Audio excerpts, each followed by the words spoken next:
esperança viva, tua presença.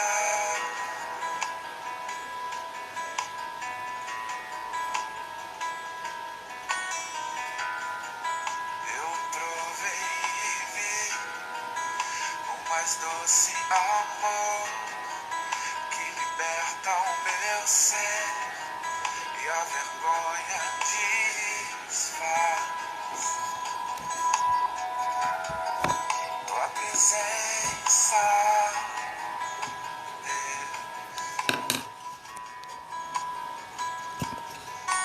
Santo Espírito, és bem-vindo.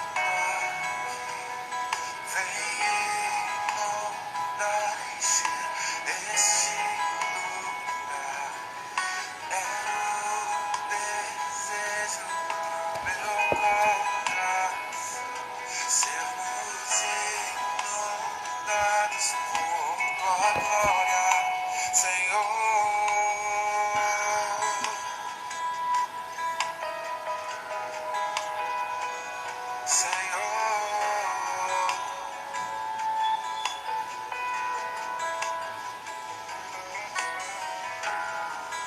Não há nada igual, não há nada melhor a que se compara a esperança viva. Tua presença.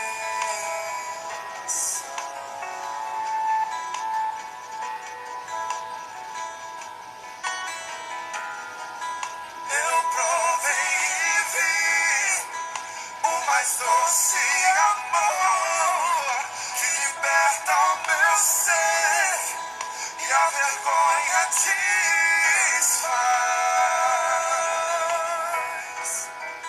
Tua presença, Senhor.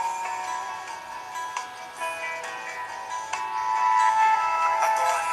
Santo Espírito, és Bem-vindo aqui, inundar, encher este lugar, meu Deus.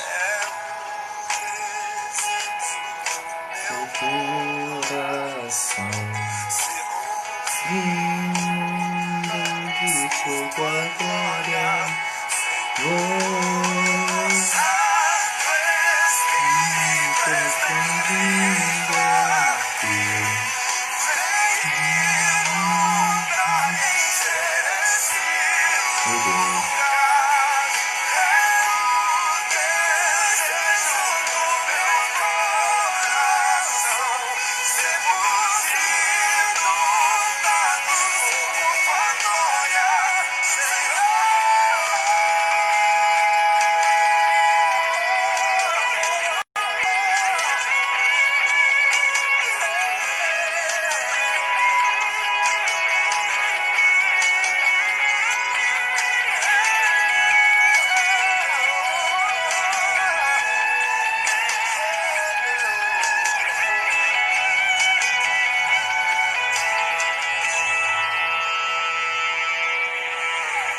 Vamos provar qual.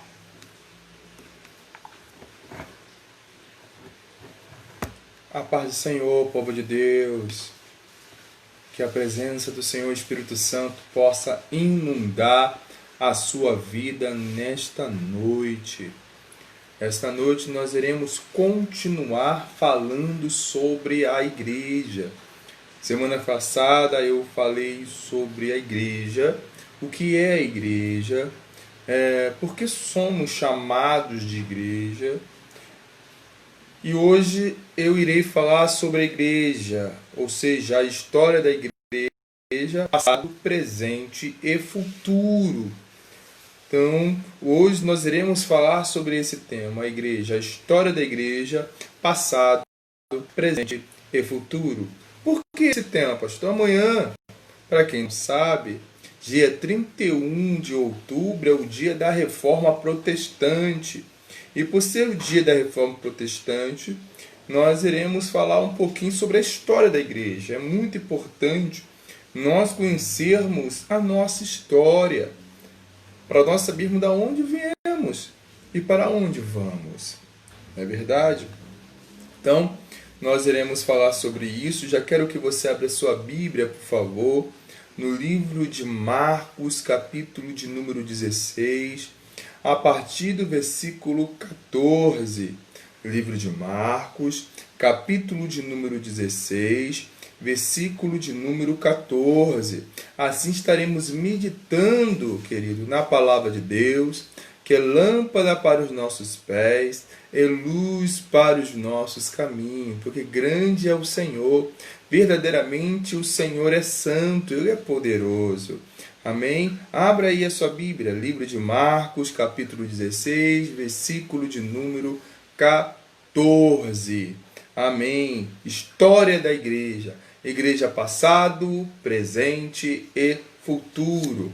Amém? Antes de fazermos a leitura, eu quero convidar você a orar comigo. Amém? Então ore comigo. Se você puder fechar os seus olhos, amém. Se você não puder fechar os seus olhos, não tem problema. Se liga na sala do trono. Senhor Deus, santo é o teu nome, poderoso é o Senhor, o Rei da Glória, o Eterno. Muito obrigado, Deus, por estarmos aqui. Muito obrigado, Senhor, pelo dia que o Senhor nos concedeste. Pai, foi um dia de luta, de trabalho, cansativo, mas o Senhor nos deste vitória. Agora estamos aqui, ó Pai, unidos e reunidos, para aprendermos um pouquinho mais da Tua palavra, um pouquinho mais da Tua presença. Nos enche, ó Deus, de Ti, nos enche, ó Pai, da Tua graça, da Sua verdade, porque cremos, Senhor, que o Senhor pode fazê-lo. Então, Senhor Deus, visite o Teu povo que está ouvindo essa live, aqueles que ainda hão de ouvir essa live também, ó Pai, no decorrer da semana, que o Senhor também possa visitar, libertar, salvar, curar, que o Senhor possa fazer conforme lhe apraz. Assim, ó Pai, te agradecemos por tudo, em nome de Jesus. Amém? Vamos lá? Marcos capítulo 16, versículo de número 14. Diz assim o texto da Sagrada Escritura: Finalmente apareceu Jesus aos 11, quando estava à mesa, e censurou-lhes a incredulidade e a dureza de coração, porque não deram créditos aos que tinham visto já ressuscitado. Disse-lhes: Ide por todo o mundo e pregai o evangelho a toda criatura.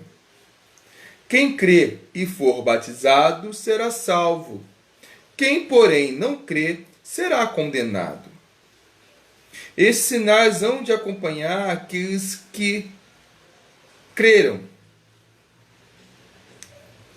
Em meu nome expelirão demônios, falarão novas línguas, pegarão em serpentes, e se alguma coisa mortífera beberem, não lhe fará mal. Se puserem a mão sobre enfermos, eles ficarão curados.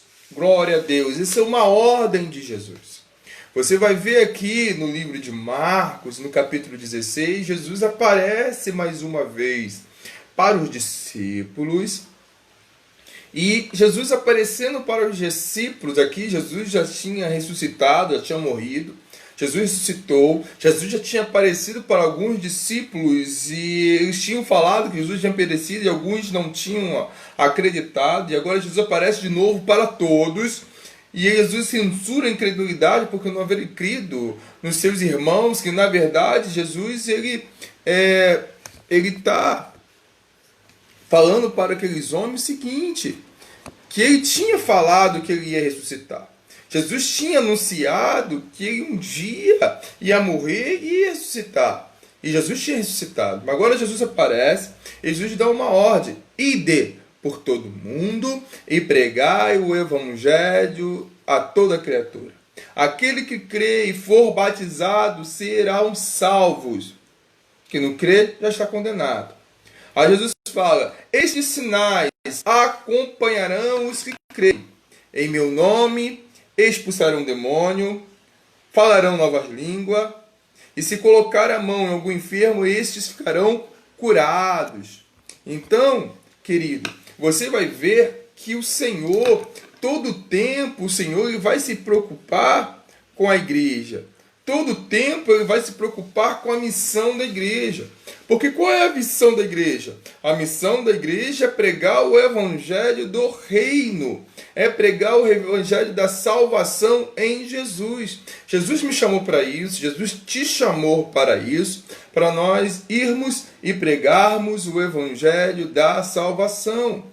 Esse é o chamado da igreja. Por isso que semana passada eu falei que a igreja, o nome igreja vem do grego ekrésia, significa chamados para fora. Deus nos chamou para anunciar o evangelho, Deus nos chamou para anunciar essas boas novas de salvação. Glória a Deus por isso. Santo é o nome do Senhor Jesus, que tem nos feitos, aleluia, pregadores, ministros, dispenseiros do seu reino, do seu evangelho. Deus colocou essa responsabilidade em nossas mãos de anunciar as boas novas de salvação. Ele não colocou, não deu esse privilégio para anjos, ele não deu esse privilégio para os seres celestiais e angelicais, mas ele deu para mim e para você. Isso mostra a confiança que o Senhor Deus tem em mim, que o Senhor Deus tem em você. Confiou em mim, confiou em você o evangelho da salvação. Glória a Deus. E somos falhos, querido. Porque ele confiou, somos perfeitos? Não, eu e você não somos perfeitos. Deus, ele é perfeito, mas eu não sou. Eu sou pecador, você é pecador, mas o Senhor confiou em nós. Glória a Deus por isso. Mas vamos adiante. O nosso assunto aqui é a história da igreja. A igreja no passado, a igreja no presente e a igreja no futuro. Quando fomos... Primeira parte desse estudo é falar sobre a igreja apostólica. Por que falarmos de uma igreja apostólica? Porque é necessário falar de onde começou a igreja. A igreja, quando Jesus é assunto aos céus, ali começa realmente a igreja, porque o Senhor deu uma ordem. Aí a missão da igreja de pregar, de anunciar, de ir, começa após o batismo com o Espírito Santo, a virtude. Mas ali o Senhor já dá uma ordem. Fica em Jerusalém reunidos. Reunido fazendo o quê? Reunido orando, buscando, fazendo a minha vontade. Então, a igreja tinha esta missão, de ficar reunidos até que do alto fosse revestido de poder. Abra sua Bíblia aí. Ou anote, por favor, a referência bíblica, Atos capítulo 2, versículo 1 ao versículo 4. Atos capítulo 2, versículo 1 e versículo 4. Vamos falar a primeira parte do nosso estudo, nós vamos dividir em 3. A primeira parte é a igreja apostólica.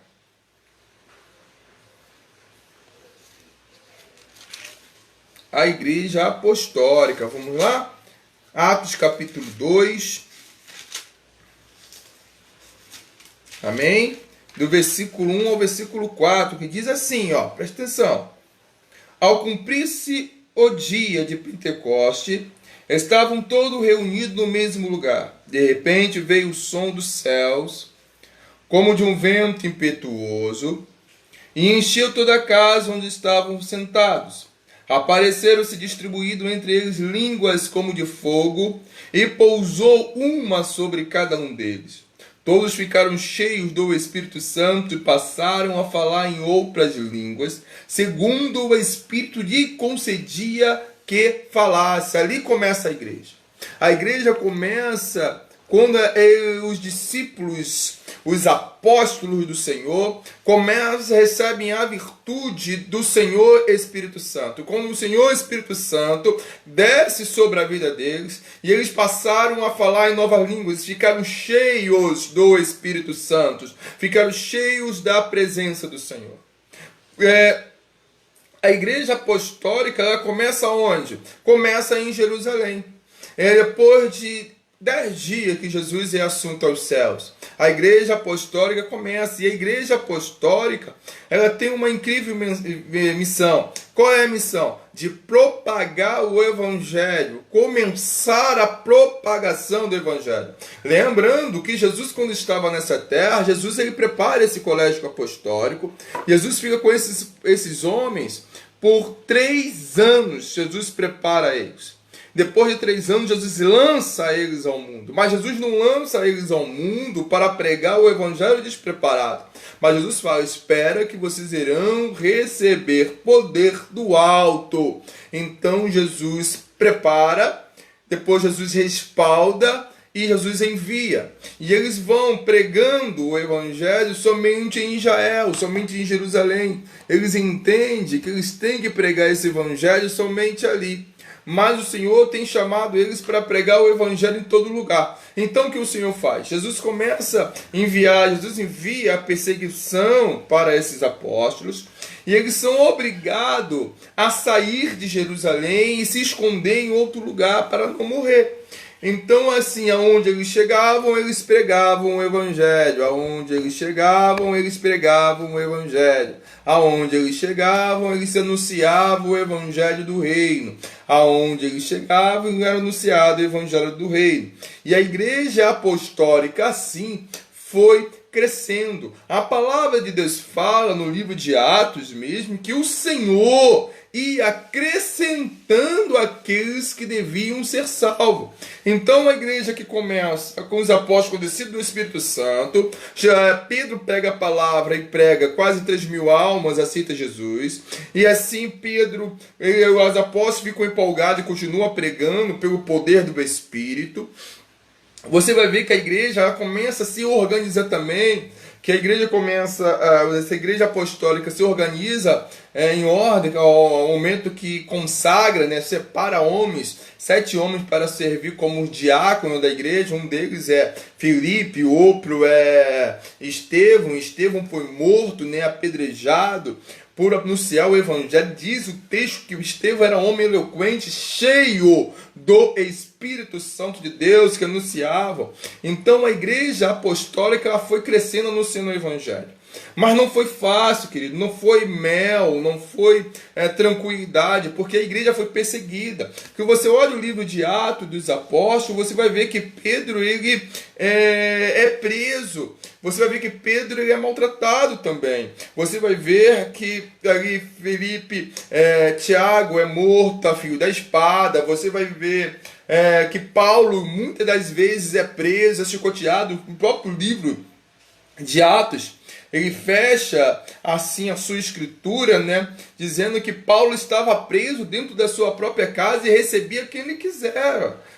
Você vai ver que os apóstolos ele morrem. Você vai ver que há uma perseguição tão tremenda contra a igreja, que ser cristão na época apostólica também era um momento de risco. Não era fácil ser cristão no momento da igreja apostólica. Não era uma perseguição tão tremenda, mas era uma perseguição. Por que era uma perseguição? Porque a igreja estava lidando, a igreja apostólica lidava com os falsos profetas, com os falsos mestres. Todo momento tentava jogar a autoridade dos apóstolos em xeque. Quantas vezes Paulo tem que defender a sua missão, a sua autoridade? Pedro a mesma coisa. Pedro anuncia anuncia falando sobre apostasia. Pedro vai falar sobre a perseguição religiosa. Também Pedro vai falar sobre a apostasia dos últimos dias. O próprio Judas também vai explicar e vai falar sobre apostasia. Você vai ver os apóstolos, os discípulos, os homens de Deus no começo, essa igreja apostólica, advertindo e preparando os novos crentes para assim continuar a missão de pregar o evangelho. Você vai ver a história da igreja se desenrolar até Nero assumir o poder, que quando Nero ele assume o poder de Roma, né? Nero doido, maluco, ele coloca fogo em Roma, e por colocar fogo em Roma, ele coloca a culpa nos cristãos, e os cristãos agora têm que fugir, tem que largar tudo. Nesse inteirinho, ele começa a perseguir, tentar matar os líderes da igreja. No ano de 66, ele consegue pegar Pedro, ele mata Pedro no ano de 66, ele crucifica Pedro de cabeça para baixo, e Pedro até faz aquele discurso, né? Não sou digno de morrer igual ao meu Senhor, me crucifica de cabeça para baixo. No ano de 67, Nero também pega Paulo, decapita Paulo, corta a cabeça de Paulo. Por que ele corta a cabeça de Paulo? Ele não podia crucificar Paulo, porque Paulo era cidadão romano. E por lei, nenhum cidadão romano pode ser pendurado no madeiro. Então a morte de Paulo era um pouco mais branda do que a morte de Pedro, porque Pedro foi crucificado de cabeça para baixo. Paulo foi decapitado, cortaram a sua cabeça. Então assim desenrola a igreja apostólica, né? Você vai ver que nos anos, né, por volta de 90, 95, João ele é preso na ilha de Pátimo, aonde ele recebe também a revelação do livro Apocalipse. João, ali, depois João é solto. Então você vai ver que essa igreja apostólica é uma igreja que vai preparar os crentes e enviá-los para anunciar o evangelho. É o momento de fundar igreja. Você vai ver que Paulo foi um grande fundador de igreja. Que você for pegar cada uma das viagens missionárias que Paulo fez, você vai ver que Paulo, ele vai em cada lugar que ele vai passando, ele vai fundando uma igreja, ele vai fundando um ministério ali, né? Podemos falar assim, embora que as igrejas não tinham nome, a igreja era a igreja daquela cidade, ponto. Então você vai ver que a igreja de Corinto, que é a igreja que está na cidade de Coríntios, né? A igreja de Corinto, a igreja de Filipe, a igreja de Éfeso, você vai ver que as igrejas iam sendo fundadas, os crentes iam sendo salvos, o Senhor ia acrescentando aos que iam sendo salvos. Isso me mostra o seguinte: quem dá o crescimento para a igreja? Quem dá o crescimento para a igreja? Quem dá o crescimento para a igreja é o pastor, não é? Não, negativo. Quem dá o crescimento para a igreja é campanha. Não, também não é campanha. Quem dá crescimento para a igreja, assim, quem dá crescimento para a igreja é um cantor famoso. Não, também não é o cantor famoso. Quem dá o crescimento para a igreja é o Senhor. É o Senhor Jesus, é o Senhor Espírito Santo que vai dando crescimento para a igreja. Ele que dá o crescimento. Nossa missão enquanto igreja é cumprir aquilo que o Senhor Jesus deixou para os apóstolos e herdamos deles essa missão. Qual é a missão? De anunciar o evangelho. Lembrando que, como Paulo falou, que Paulo planta, a Paulo rega, mas quem dá o crescimento é o Senhor. Quem dá o crescimento sempre foi assim, querido. Você quer fazer a igreja crescer? Vamos fazer aquilo que o Senhor manda. Orar. Porque que a igreja não ora, a igreja não cresce. Muita oração é muito poder. Pouca oração é pouco poder. Nenhuma oração é nenhum poder. A igreja ela precisa orar, buscar em oração. A igreja, eu acredito na oração, querido. Eu acredito no poder da oração. Eu acredito que o poder da oração pode fazer milagre. O poder da oração, porque eu creio no poder de um Deus, aleluia, que pode fazer milagre, ouvindo as súplicas e oração dos servos fiéis, de um coração, aleluia, compungido, um coração contrito, diz a palavra de Deus, que o Senhor ele não vai negar. Somente o Senhor pode dar crescimento para a igreja. Jejum, leitura da palavra, estudo da palavra. A igreja que não busca na leitura da palavra é uma igreja fraca. É uma igreja que em qualquer momento vai morrer de inanição. Vai morrer por falta completa de alimento. Porque quem alimenta a igreja é a palavra.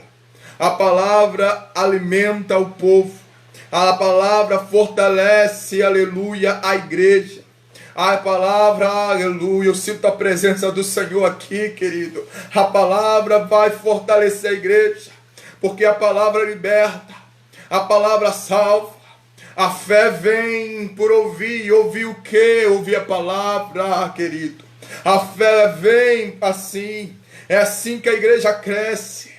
Assim a igreja cresce em espírito, assim a igreja cresce em conhecimento, assim a igreja cresce em poder, assim a igreja cresce em número.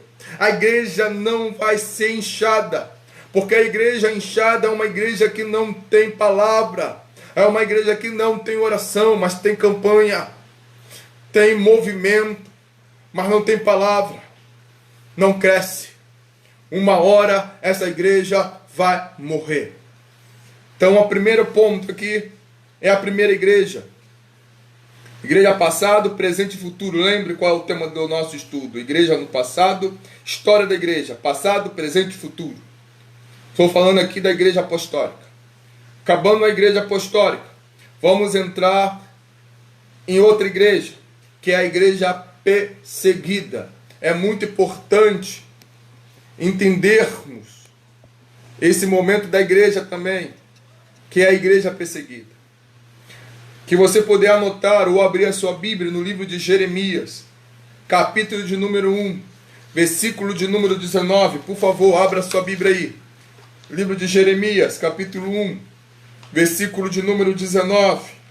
Quem não puder abrir, não tem problema. Anota, por favor, essa referência para depois você fazer menção da leitura. Lembrando o que eu falei semana passada para você, querido, é pela palavra, é na palavra. Todos os estudos, tudo o que falarmos, toda a pregação tem que ser baseado na palavra. Porque é a palavra, querido, que produz crescimento, é a palavra.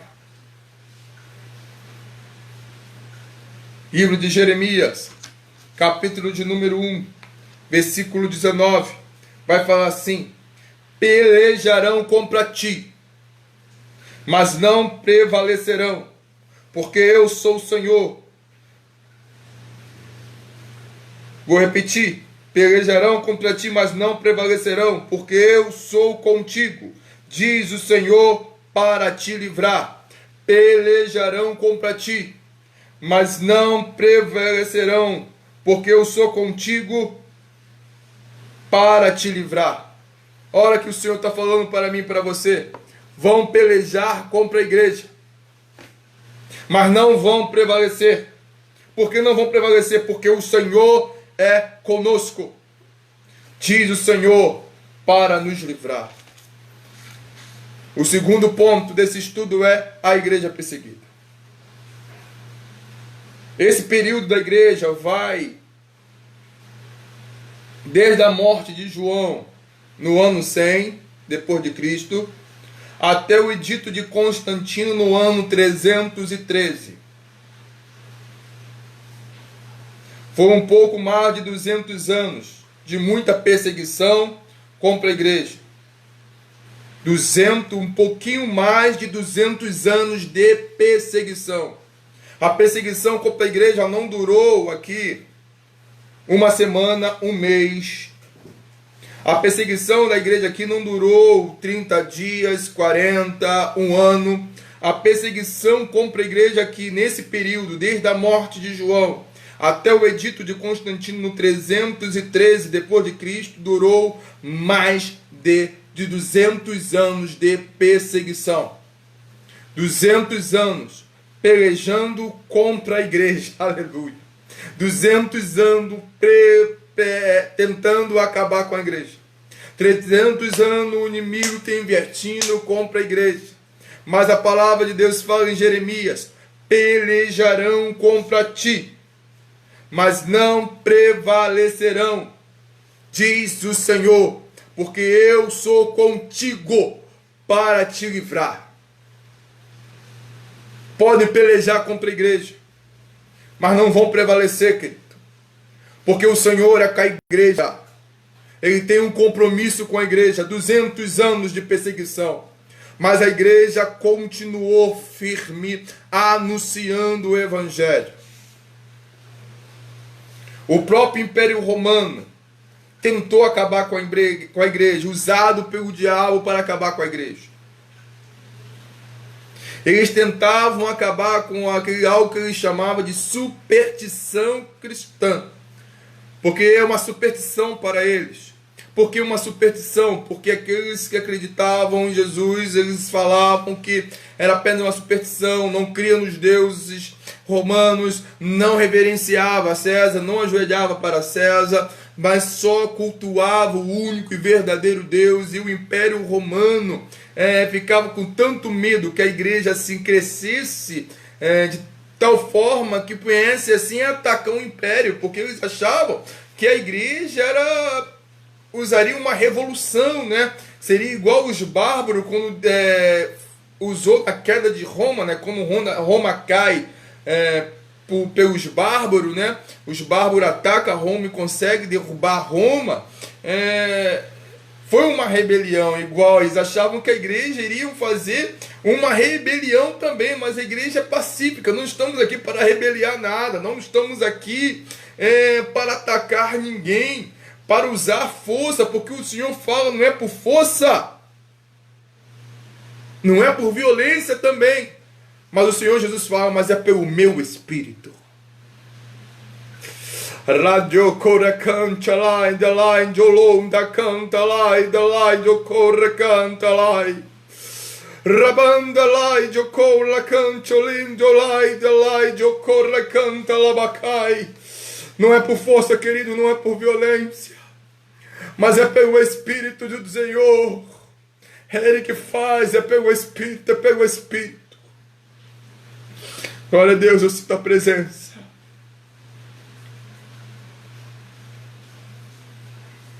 Mas a igreja não parava de crescer. 200 anos, mais de 200 anos de perseguição, e a igreja não parava de crescer. Por que a igreja não parava de crescer? Porque a igreja não é da terra. A igreja é dos céus. Quem vai poder contender contra o Senhor da igreja? Quem se levanta contra ti não se levanta contra ti, se levanta contra o Senhor da igreja. Quem peleja contra a igreja não peleja com o físico, peleja contra Deus. Então eu fico bem tranquilo, querido, porque meu pai está em casa. E se meu pai está em casa, está tranquilo. Que meu pai está em casa, aleluia, a igreja vai continuar prevalecendo. Que o meu pai está em casa, a igreja vai continuar crescendo. Podem se levantar contra a igreja, podem fazer emenda contra a igreja, podem fazer tudo contra a igreja, mas a igreja vai continuar crescendo, porque o meu Senhor, aleluia, Ele garante o crescimento da igreja. A segunda parte do nosso estudo é a igreja perseguida. A história nos registra, nos mostra que centenas de milhares de cristãos foram mortos nesse período. Muitos cristãos foram mártires nesse período. Eu tenho um livro aqui. O nome desse livro, deixa eu tentar achá-lo aqui. Esse aqui. Eu vou mostrar para vocês. Esse livro aqui. O Coliseu.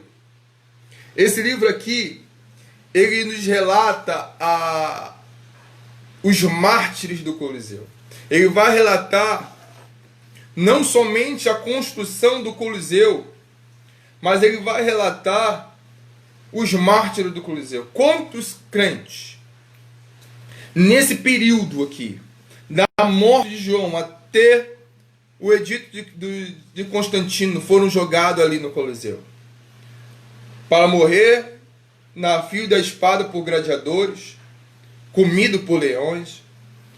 Esse livro relata que os servos do Senhor entravam dentro do Coliseu e se colocava de joelho e levantava a mão e começava a cantar. Começava a cantar. Começava a adorar o Senhor, porque sabia que estava voltando para casa. sabiam que estavam voltando para o lar. Eles adoravam o Senhor porque eles estavam voltando para a sua pátria, porque eles sabiam que aqui não era pátria, aqui é passagem. Eles só estavam cumprindo a missão no seu evangelho. Quantos cristãos, queridos, foram jogados no óleo quente? No óleo quente. O livro As Catatumbas de Roma lá nos relata isso. Quantos crentes foram lançados ali no óleo quente? E diz o livro que muitos crentes saíam. Eles eram jogados no óleo fervente. Mas muitos saíam e não morriam. Irmãos, o evangelho é para quem crê. Mas outros morriam. Voltavam para casa. Quantos crentes foram nesse período aqui crucificados de cabeça para baixo? Quantos?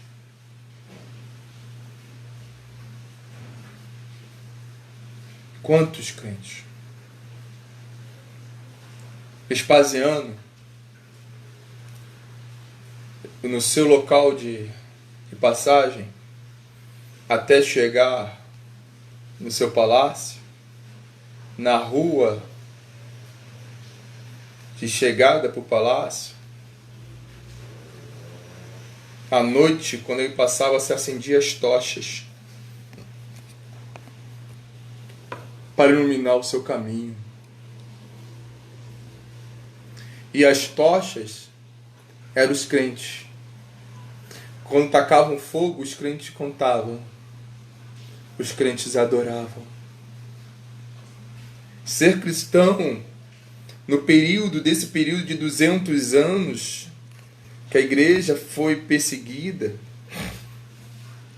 era assinar uma sentença de morte. Todo mundo sabia disso. Que eu entregasse a minha vida para Jesus nesse período, eu estava assinando a minha sentença de morte. Porque foi um período sombrio para a igreja. Onde a igreja ficava escondida nas cavernas. Não podiam anunciar que eram crentes, senão eram mortos. Mas a igreja continuava pregando, a igreja continuava crescendo, a igreja continuava buscando. Eles não detinham. Eles matavam 100, se convertiam 300, 500. Eles matavam 1000, se convertiam 5.000. Porque a igreja não parava de crescer. A igreja crescia. Nesse período aqui, quem se convertia ao cristianismo tinha que estar disposto a morrer pela causa. Será que hoje, eu e você, é uma pergunta retórica, fica para a sua reflexão. Será que eu e você hoje estaremos dispostos a morrer pela causa? Ou não estaríamos dispostos a morrer pela causa?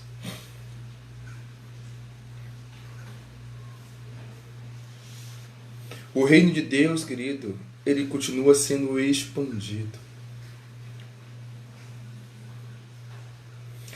Esse período de perseguição da igreja, ele se finda. Ele se finda quando um imperador se converte. Quando um imperador cristão sobe ao trono de Roma. O nome desse imperador é Constantino. Constantino, quando ele assume o Império Romano, ele tinha se convertido ao cristianismo, porque a sua mãe, Helena, ela tinha se convertido ao cristianismo. Então o seu filho também se converte. Então, como o Senhor, ele chega ali no trono, a primeira coisa, o primeiro edito que Constantino faz é o seguinte: para a perseguição contra a igreja. A igreja de Cristo vai virar a igreja do império, vai virar a religião oficial do império.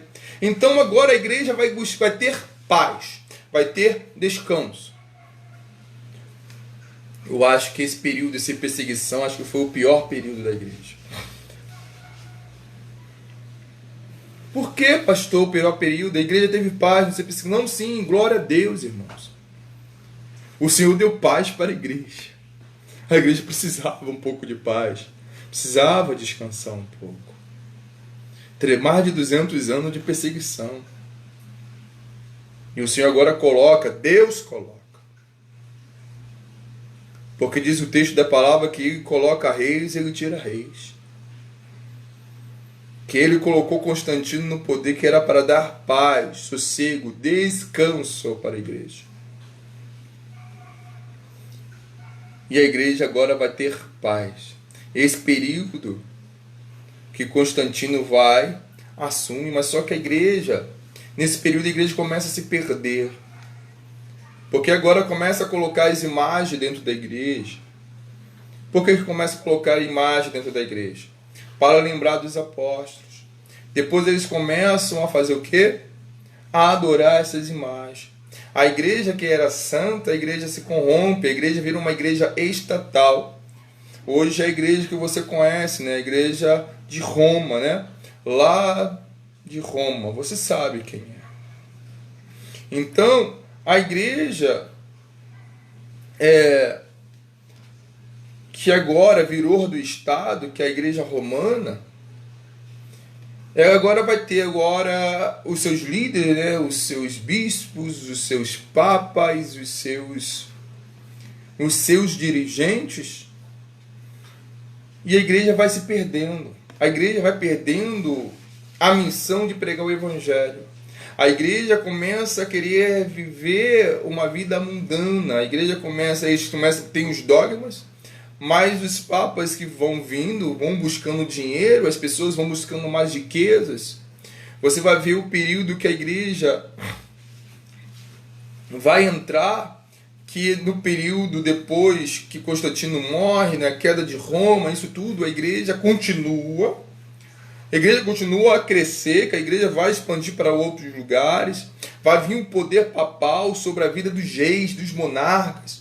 Aí vai surgir aí as cruzadas, né? As cruzadas, ela surge no momento para o que? O que a igreja católica queria com as cruzadas? Libertar, né, Israel, né, Jerusalém, do poder dos impérios saxônicos, islâmicos. Então, eles fazem a guerra, a igreja romana mata muita gente, faz guerra, a igreja quer para trazer paz, para pregar o evangelho, ela quer conquistar outros povos, ela coloca reis no lugar, a igreja tira rei, os reis têm que vir pela bênção da igreja, os papas vão buscando mais e mais dinheiro. Você vai ver que Leão X, ele faz tanta coisa para ganhar dinheiro, para construir a igreja que está lá no Vaticano hoje, né, que é o Vaticano, que cria, qual o nome indulgências, pedacinho dos céus. A igreja vai se perdendo. É um período que a história tem dois nomes que a história fala esse período, chamado Idade Média ou Idade das Trevas. Mas por que Idade das Trevas? Porque era o período onde a igreja governava. Aonde era para ser luz, virou um período chamado trevas por causa da igreja. Por que por causa da igreja? Porque a igreja não deixava ninguém pensar. Ninguém podia agir fora da igreja. Lembrando que nesse período a igreja era o grande senhor feudal, a igreja que mandava. E ninguém podia pensar contra a igreja. A igreja aqui já não tem presença do Senhor. A igreja aqui já não carrega mais a sua cruz. A igreja aqui já não vive mais o evangelho pleno. A igreja aqui já não é uma igreja viva, mas sim uma igreja morta. E esse período é marcado como período da Idade das Trevas por causa da igreja. Houve necessário E há uma necessidade. Esse período vai durar entre...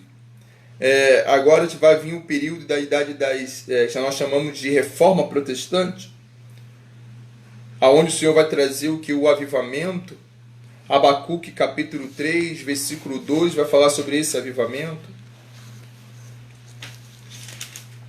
Abacuque capítulo 3, versículo 2, fala assim: tenho ouvido, ó Senhor, as tuas declarações, e me sinto alarmado. Aviva a tua obra, ó Senhor, no decorrer dos anos, e no decurso dos anos faz-nos conhecidos, e na tua ira lembre-te na misericórdia. Aqui o Senhor vai fazer o quê? O Senhor aqui vai levantar homens no período da reforma, que vai do período de 1453 até 1648, que é o período que nós chamamos de período da reforma protestante. Amanhã, como eu falei, amanhã é o dia da reforma protestante. Amanhã a reforma protestante está fazendo aniversário, que foi no dia 31 de outubro de 1517. Então, dia 31 de outubro de 1517 foi o dia que foi fixado, né, as teses, as 95 teses de Martinho Lutero na porta da Catedral de Wittenberg. Começando assim algo que nós chamamos de reforma protestante. Lógico, a reforma já havia começando. A reforma já estava começando desde John Hus, quando muitos crentes estavam se vindo e pregavam o evangelho, mas morria. John Hus, ele foi pendurado numa fogueira. Colocaram o capuz de herege em John Hus. E acusaram ele de bruxaria e mandaram ele negar tudo aquilo que ele acreditava, para ele não morrer. John Hus, ele vira e fala assim: pode me colocar esse capuz de herege, mas o Senhor, meu Deus, já preparou para mim uma coroa incorruptível, e ninguém vai poder me tirar essa coroa. E ele fala mais: pode matar um cisne, porque daqui a 100 anos Deus vai ressuscitar um ganso e vocês não vão poder tocar. Depois de 100 anos, cumprindo a profecia de Hus, Deus levanta Martinho Lutero, pregando assim o movimento da reforma protestante, pregando o evangelho da fé, que a salvação ela vem pela fé e não por obra, porque a igreja romana pregava que a salvação vem por obra, e ele acreditava nisso. E Martinho Lutero, sendo um monge, ele acreditava que a salvação vinha por obra e não por fé. Mas ele, lendo a palavra, ele achou escrito que o justo ele vive pela fé, e ele leu escrito lá que a salvação era pela fé, e pela fé ele é justificado. E ali ele se converte a Senhor, e ele faz 95 teses pregando contra tudo aquilo que a igreja ensinava. Martinho Lutero, eles não conseguiram pegá-lo, não conseguiram matar Martinho Lutero. Martinho Lutero defendia a pregação do evangelho na língua local. A igreja católica falava que a língua dos céus é o latim. Então ele defendia que a missa tinha que ser feita em latim. A igreja romana defendia que ninguém podia ler a Bíblia para não cair no erro de interpretá-la, porque o único que podia interpretar a Bíblia ainda era o Papa.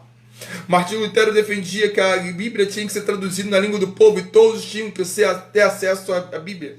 Martinho Lutero defendia que os cultos tinham que ser feitos na língua local, e assim a igreja foi crescendo. E esse período de reforma, a igreja católica precisava fazer alguma coisa. Então houve um período que nós chamamos de contra-reforma protestante.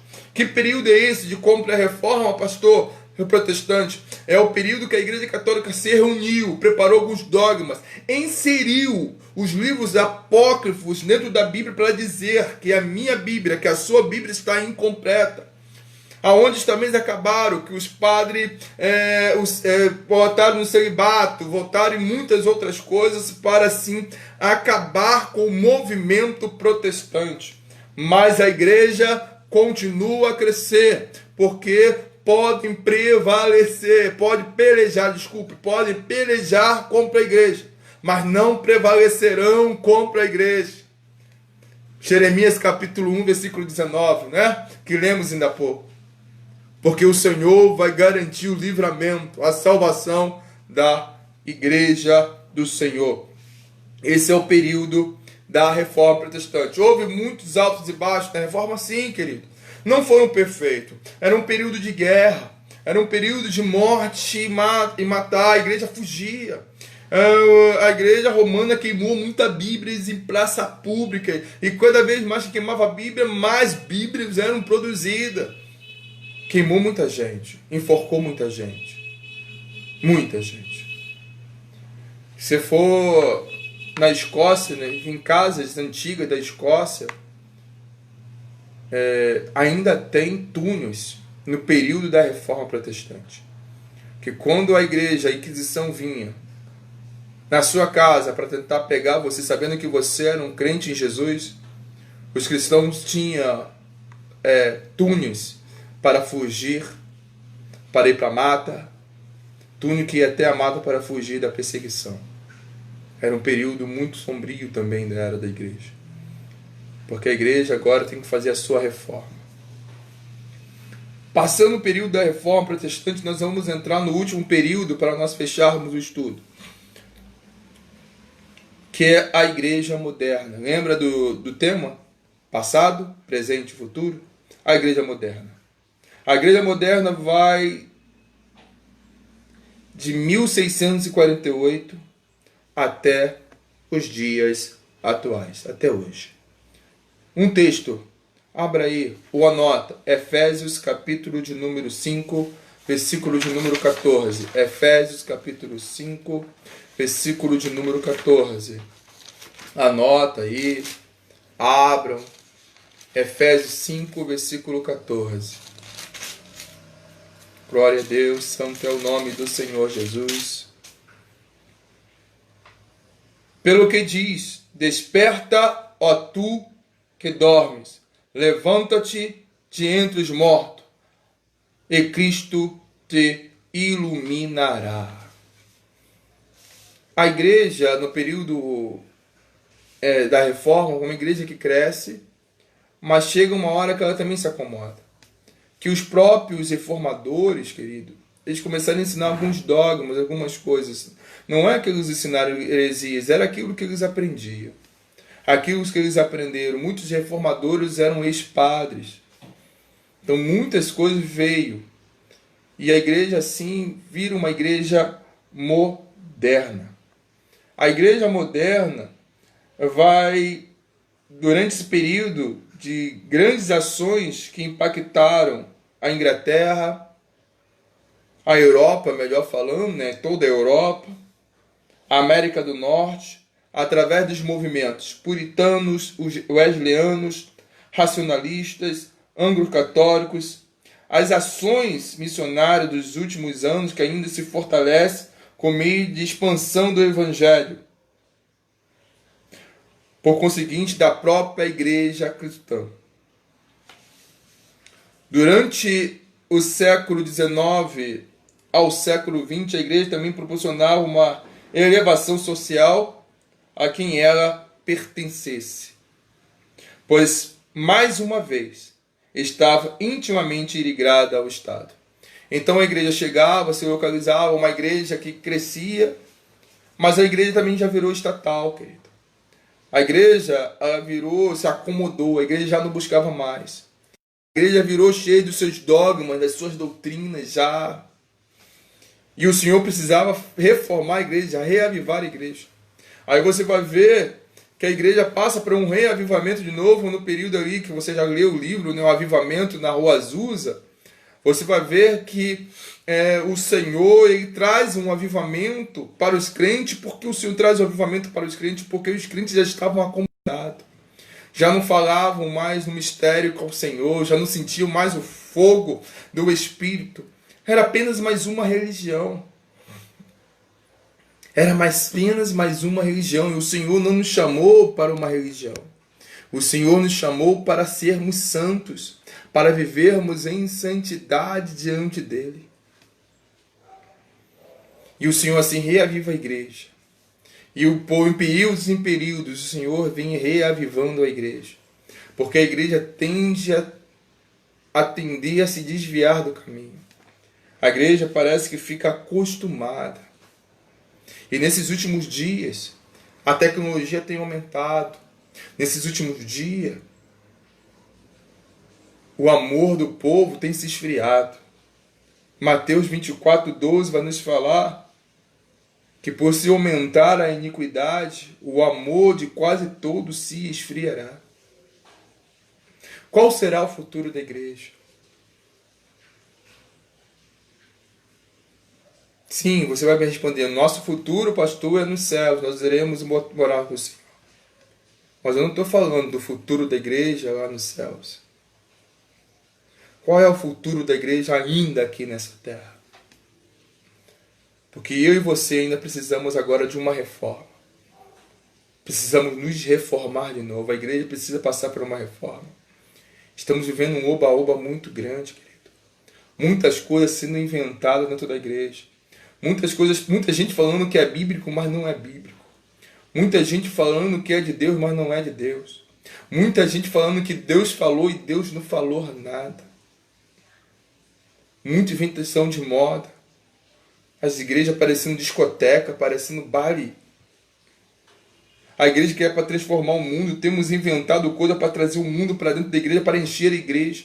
Não, isso é estratégia para ganharmos almas. A estratégia ainda é joelho no chão.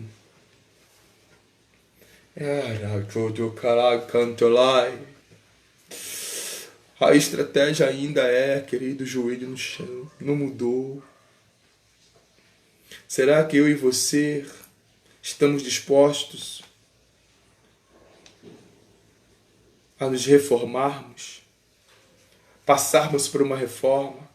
Será que eu e você estamos dispostos a nos reavivar de novo? O verdadeiro avivamento. O verdadeiro avivamento é estar na palavra.